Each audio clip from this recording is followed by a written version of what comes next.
Selamat malam teman-teman semua. Perkenalkanlah nama saya Martinus Antonius Bae dari Universitas Siber Asia.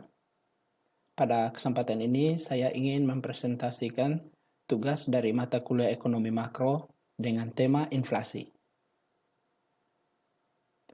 Apa itu inflasi?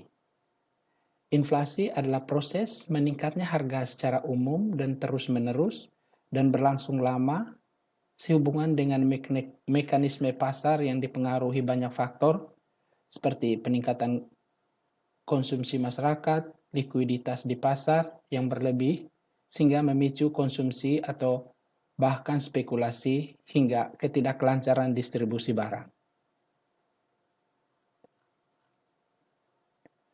Oke, ada beberapa penyebab sehingga terjadinya inflasi, yaitu pertama, tarikan permintaan atau demand pull inflation, yaitu inflasi ini disebabkan permintaan atau daya tarik masyarakat yang tinggi pada suatu barang atau jasa, yang mana biasanya dipicu dari membanjirnya likuiditas di pasar, sehingga permintaan jadi tinggi dan memicu perubahan tingkat harga. Peningkatan permintaan ini menyebabkan harga faktor produksi meningkat. Yang kedua, desakan produksi atau distribusi, yaitu cost plus inflation, yaitu desakan inflasi ini disebabkan dorongan kenaikan biaya produksi dalam jangka waktu tertentu secara terus-menerus.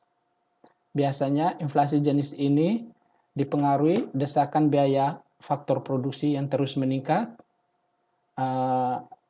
kelangkaan produksi, dan atau kelangkaan distribusi. Dan penyebab yang ketiga yaitu inflasi campuran atau mixed inflation, di mana inflasi ini terjadi akibat kenaikan penawaran dan permintaan yang disebabkan oleh ketidakseimbangan antara keduanya. Misalnya, ketika permintaan pada barang atau jasa A meningkat, lalu menyebabkan persediaan barang atau jasa A turun, sedangkan pengganti atau substitusinya terbatas atau tidak ada. Ketidakseimbangan ini akan mengakibatkan terjadinya inflasi. Jenis-jenis inflasi. Yang pertama, berdasarkan kenaikan harga, yaitu dibagi atas 4, itu inflasi ringan, di mana kenaikan harga di bawah 10% dalam setahun. Inflasi sedang yaitu kenaikan harga di antara 10% sampai 30% dalam setahun. Inflasi berat yaitu dalam setahun kenaikan harga di antara 30 sampai 100%. Sedangkan hiperinflasi atau inflasi tak terkendali yaitu kenaikan harga di atas 100% dalam setahun. Dan jenis inflasi yang kedua yaitu berdasarkan asalnya, yaitu inflasi dalam negeri dan inflasi dari luar negeri. Yang ketiga, berdasarkan besarnya cakupan pengaruh terhadap harga dibagi atas 3, yaitu inflasi tertutup, yaitu kenaikan harga yang terjadi hanya berhubungan dengan satu atau dua barang tertentu. Yang kedua, inflasi terbuka, yaitu kenaikan harga yang terjadi pada semua barang secara umum. Dan yang ketiga, hiperinflasi, di mana serangan inflasi yang sangat hebat sehingga harga atau barang dan jasa terus berubah dan meningkat setiap saat. Akibatnya orang-orang tidak dapat menahan uang lebih lama karena nilai uang terus merosot. Cara mengatasi inflasi yaitu melalui kebijakan fiskal. Yang pertama yaitu inflasi dapat diatasi dengan menggunakan kebijakan fiskal yang berarti mengatur penerimaan dan pengeluaran pemerintah. Dengan menghemat pengeluaran pemerintah, inflasi dapat segera teratasi atau dapat juga dengan menaikkan tarif pajak rumah tangga maupun perusahaan. Yang kedua, melalui kebijakan moneter, yaitu kebijakan moneter adalah langkah yang dilakukan untuk menjaga kestabilan moneter guna meningkatkan kesejahteraan masyarakat. Kebijakan ini dapat dilakukan dengan cara membatasi jumlah uang yang beredar, menetapkan persediaan kas, menaikkan suku bunga atau kebijakan diskonto, dan menerapkan kebijakan operasi pasar terbuka. Sedangkan cara mengatasi yang ketiga yaitu kebijakan lainnya, yaitu Selain kebijakan fiskal dan moneter, pemerintah juga bisa mengatasi inflasi dengan cara meningkatkan produksi dan jumlah barang di pasar, serta menetapkan harga maksimum untuk beberapa jenis barang. Dampak dari inflasi. Yang pertama itu dampak inflasi terhadap pendapatan, di mana inflasi dapat mempengaruhi secara positif maupun negatif terhadap pendapatan masyarakat. Misalnya saja, saat terjadi inflasi lunak, maka perusahaan akan merasakan dampak positif karena terjadi perluasan produksi sehingga dapat meningkatkan perekonomian. Namun inflasi ini justru akan berdampak buruk terhadap para pekerja dengan pendapatan tetap, karena nilai uang yang diterima tidak berubah, sementara harga barang atau jasa semakin tinggi. Yang kedua itu dampak inflasi pada bidang ekspor. Biaya ekspor akan mengalami kenaikan biaya yang tinggi saat terjadi inflasi. Hal ini tentu saja berdampak negatif untuk para pelaku ekspor. Kenaikan biaya tersebut juga akan membuat kemampuan ekspor suatu negara berkurang karena kalah saing dengan barang dari negara lainnya. Pada akhirnya, pendapatan devisa hasil ekspor pun akan berkurang. Yang ketiga, dampak inflasi terhadap minat menabung, di mana pada saat inflasi terjadi, minat menabung seseorang akan semakin berkurang karena bunga yang didapat menjadi lebih kecil, sedangkan penabung tetap harus membayar biaya administrasi tabungan yang dimiliki yang tinggi. Yang keempat itu dampak inflasi terhadap perhitungan bahan pokok. Inflasi juga akan membuat perhitungan dan penetapan harga bahan pokok menjadi lebih sulit karena bisa jadi terlalu kecil ataupun terlalu besar. Hal ini disebabkan oleh produksi presentasi inflasi di masa yang akan datang tidak akurat, sehingga proses penetapan harga pokok dan harga jual menjadi tidak tepat. Cara menghitung inflasi. Menghitung laju inflasi di Indonesia umumnya dapat dilakukan dengan menggunakan 3 indikator, yaitu Indeks Harga Konsumen atau IHK, yang merupakan rata-rata yang dihasilkan dari perubahan harga barang atau jasa yang dikonsumsi konsumen pada periode waktu tertentu.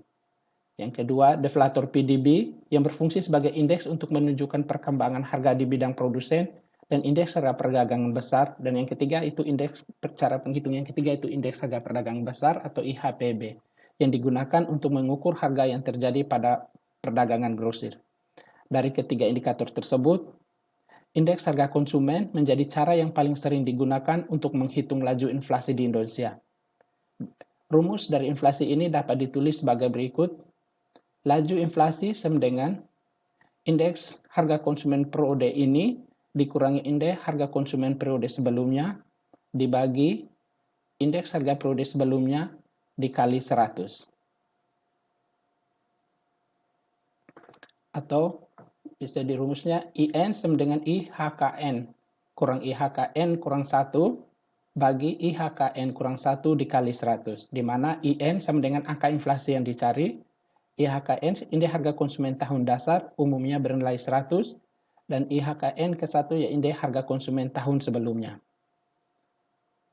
Untuk lebih jelas, mari kita membahas soal berikut ini. Diketahui, harga indeks harga konsumen di akhir tahun 2019 mencapai 237,95 dan di akhir tahun 2020 naik menjadi 285,77. Diminta, tentukan tingkat inflasi yang terjadi di tahun 2020. Dijawab, di mana IN sama dengan 285,77 dikurangi 237,95 dibagi 237,95 dikali 100, sehingga IN-nya didapat menjadi 20,097. Dari ini, kita memperoleh tingkat inflasi sebesar 20,097 dan termasuk ke dalam kategori inflasi sedang karena masih di bawah 30%.